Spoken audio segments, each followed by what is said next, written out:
The Bitter Side of Sweet, Chapter 1.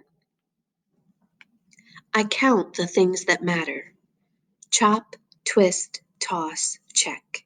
Chop, twist, toss, check. 2 more pods make 25 total. Neither Sadhu nor I have eaten anything since breakfast, but Musa is working too close for us to be able to sneak one of the cacao pods out of the sack. I take a moment to wipe the sweat off my forehead. You'd think it would be cooler up here, but some days there isn't even a breeze halfway up a tree. I scrub at my face with my wrist and look out over our work area. Musa is collecting pods off to our right, though he'll leave in a second to make another sweep, to be sure everyone's still here. The other boys on crew with us today are just smudges of noise through the green. Directly below me, Sadhu scrambles around as quickly as he can, picking up the pods I've cut and putting them in our sacks. They're lying worryingly flat right now. Only 25 pods. Our sacks need to be full, at least 40 or 45 each, so I can get Sadhu out of a beating. Really full if I want to get out of one too. The bosses usually look the other way when I give Sadhu lighter work, since he's only 8, but that kindness only goes so far. We still need to bring in about the same as the other boys. I slide to the ground and push the sack onto my shoulder. The bunched bag digs in, pressing through the bruises there, but I don't let Sadhu carry things that are too heavy if I can avoid it. Instead, he carries the machetes. Musa, we're finding new trees, I call out. Okay, he shouts, looking to see which direction we're going. In a few minutes, he'll wander over to check on us. I try not to let it bother me. Sadhu and I walk past tree after tree. They taunt us with their clustered pods, all the wrong size, none of them ripe enough to cut. I don't count how many trees we pass because I don't count the things that don't matter. I don't count unripe pods. I don't count how many times I've been hit for being under quota. I don't count how many days it's been since I've given up hope of going home. In the next grove, I heave the sack onto the ground and shake out my arms. Sadhu stumbles a little as he shuffles up behind me. His thin shoulders slump. I can see how tired he is, and it makes me mad because I can't do anything about it. More than 70 pods to go, and it's already late morning. Give me my machete. He scowls at my tone, his thin eyebrows scrunching down in his round face, making him look like a cranky old man. But he hands it to me even so.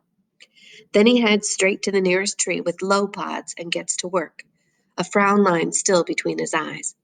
I clench my machete between my teeth and pull myself up a smooth trunk with my bare feet and hands, counting the shiny pods that are the right size for cutting.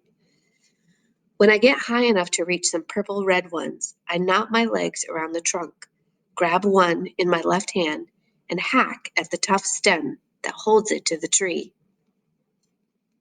One strong chop, and with a twist it comes off, surprisingly light in my hand for its size. 26. I turn to toss it to the ground and check on Sadhu. I notice that he's still trying to saw through the stem of his first pod. His skinny little body is sagging from exhaustion, and his blade keeps slipping. I want to scream at him to be more careful. Instead, I slip down the tree and don't add the pod to my sack.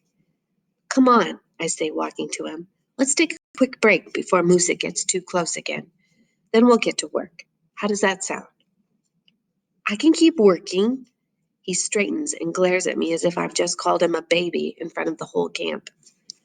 I grind my teeth in frustration, but keep my face smooth. Tremors of exhaustion are making his blade wave slightly in the air as he argues with me. I need a break, I lie, and sit deliberately in front of him. Balancing the pod I just cut in my hand, I aim the machete and swing. 1, 2 hits, and it cracks. I wedge the pod open with the blade until the whole thing splits in two. Inside the thick rind, the seeds are packed together in a tube, each in a squishy skin. I drop my machete, scoop the seed mess out with my fingers, and shove some of it in my mouth. Then I hold out the other half to Sadhu. Eat. Okay, he says and slides down beside me, resting against the tree. While I chew on the slimy, crunchy cacao seeds, I look for a place where the leaf litter is deep to hide the empty husk. There's no way I want Musa catching us eating the crop. But all of us boys do it when we can. We don't get fed much, and chewing the seeds makes you feel better and gives you enough energy to keep working. Seydou chews his handful a little at a time.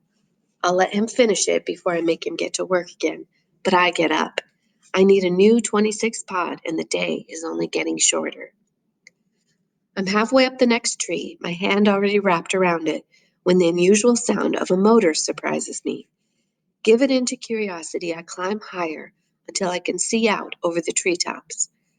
The growing groves and the wild bush beyond them stretch like a green sea in every direction. There are little pockmarks of brown in it, the clearing where the bosses have their house, the clearing where we husk the pods, ferment and dry the seeds, eat and sleep, and a long tan-colored scar pulling across it. The track that the pasteurs use to come here and collect the seeds we've harvested. And along that track, a plume of dust announces that a car is coming to the camp. I slide down the tree as quickly as I can. Seydou looks up in alarm, his hand halfway to his mouth with the last few seeds. What is it? A car. There's someone coming. Seydou finishes and wipes his hand on his pants. He wrinkles his nose, thinking, It's too early for the pasteurs yet, he says. I thought Musa said they're not coming until next week. That's what I had been thinking, too. More boys? I shrug. Not many people come all the way out here to the middle of nowhere, Ivory Coast. There are the pasteurs, and every now and again someone else, someone delivering fertilizer or insecticide or food for the bosses. But usually when a car comes by in the middle of the day, it's because they're delivering more boys to work. Over 2 years ago, it was Seydou and I who were part of that batch, leaving Moki and Auntie, thinking we'd be home after a season of work. Seydou and I, who were about to get dumped at the cacao camp, and learned that we now had to work all day, week after week, season after season, never getting paid. I rub my bruises and wonder what poor boys are currently peering out the bug-spattered windshield for their first glimpse of their new work site. We'll find out soon enough, I say, but Seydou darts past me and shimmies up the tree. I wait for him at the bottom. I wish we could see them. His whine filters through the leaves to me. Wishing doesn't make it so, I remind him, moving to the next tree. Moki used to say that to us all the time when we complained at home. And he's right. I've wished for a lot of things. First, to make my family proud by earning a lot of money. Then, that my family would come find us. Finally, simply that my family would know what had happened to us before we died here.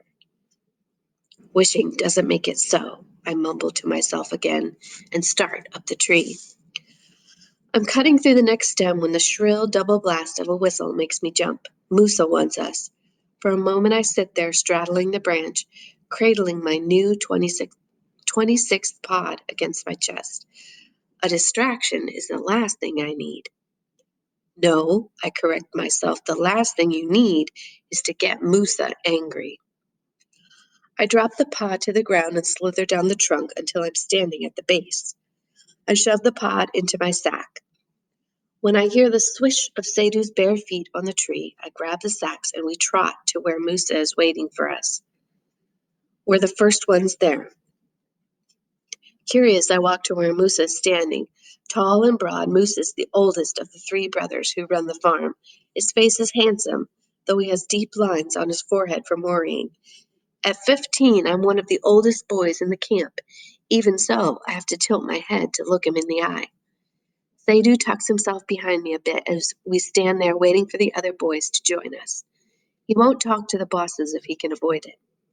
Seydou is the youngest at the camp by far. I grimace as the old guilt twists in my stomach. It's a number that matters, but in all the wrong ways. I turn my attention back to Musa. I look at his face carefully, gauging whether he might be angry. His stance is relaxed. There are no muscles bunched at the corners of his jaw. His hands hang loosely by his sides. I take a chance.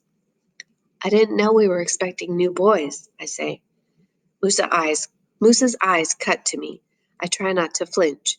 Then he looks away and shrugs. Neither did I. He pulls a whistle from inside his shirt and blows it again. Help me get my things. Seydu scrambles to get Moose's tools, and I put the rest of his pods in his sack. Yusuf, Abdurrahman, and Konate arrive just as we hear a blaring sound from the direction of the clearing, like someone's leaning on a horn. Then 2 quick honks.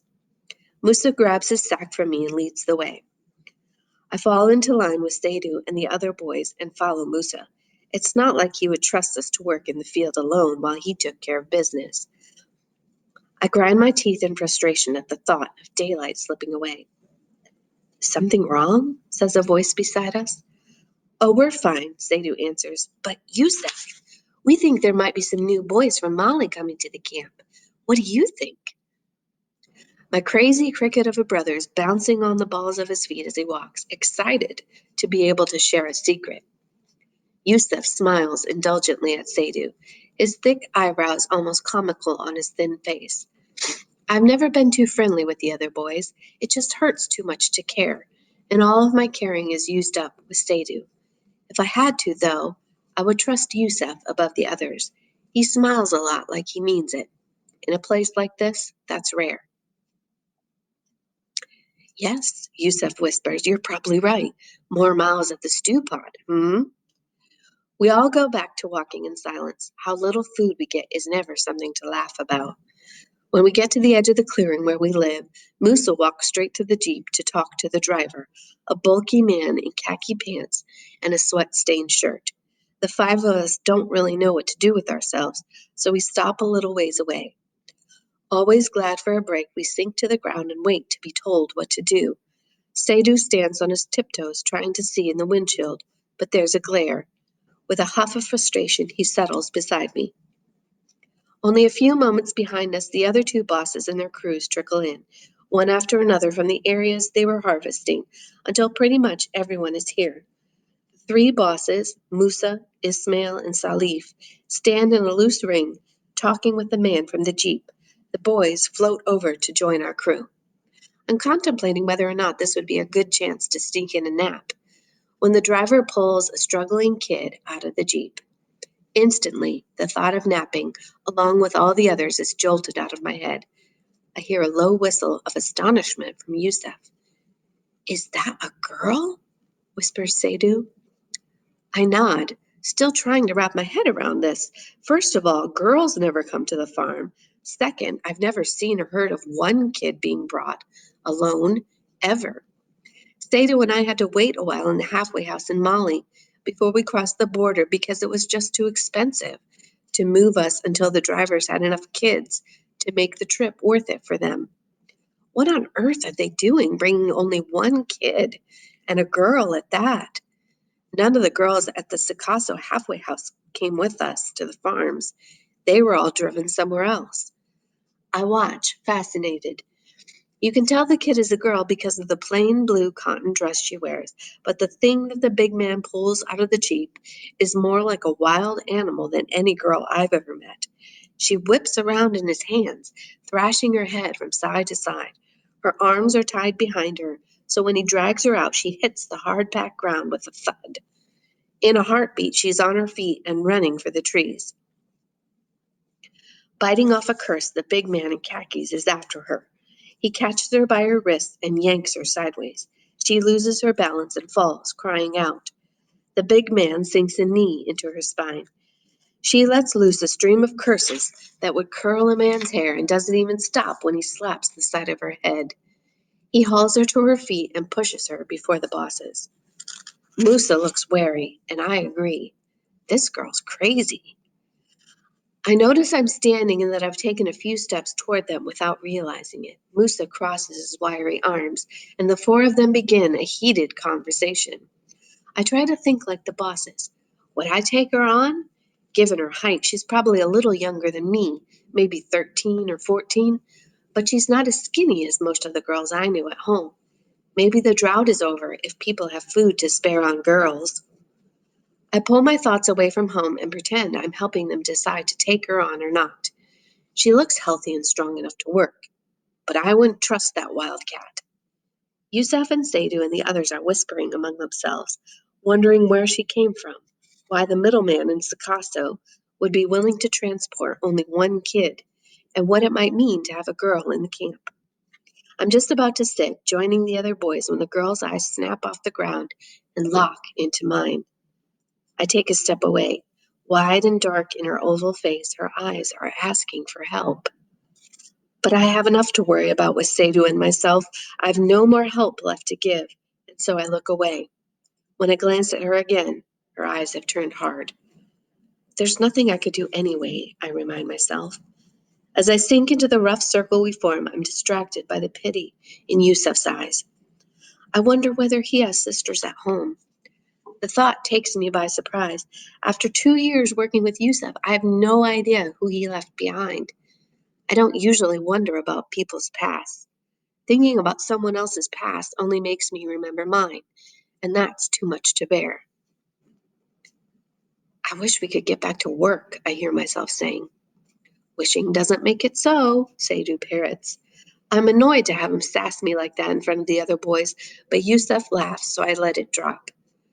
Until the bosses give the word, we can't do anything, so even though we're all losing time on making quota, we sit together and wait. Wait while the big men finish their deal. Wait while the big man in khakis drives his jeep away. Wait while the girl screams curses after it. Wait while Musa and the other bosses beat her for the first time. Finally, Musa comes over to where we're sitting, dragging the girl with him. Okay, enough lazing around, he says, waving us all onto our feet. The other bosses round up their teams too, and we all head back to where we were working earlier this morning. I trudge with my crew into the underbush, sneaking glances sideways at the girls. Up close, she doesn't look like a wildcat. Her cheekbones are high and fine in her oval face, and the lashes ringing her eyes are spiky from crying.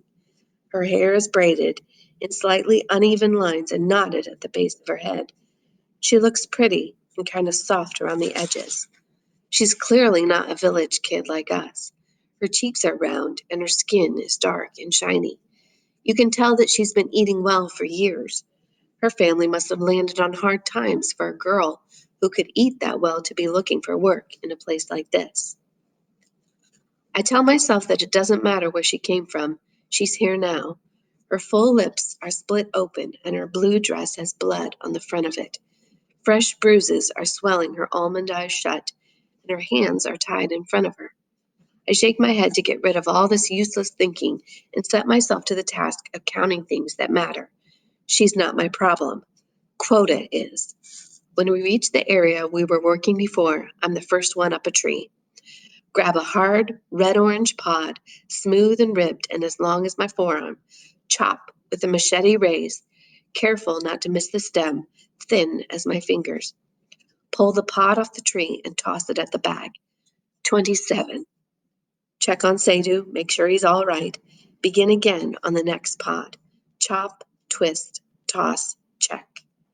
28.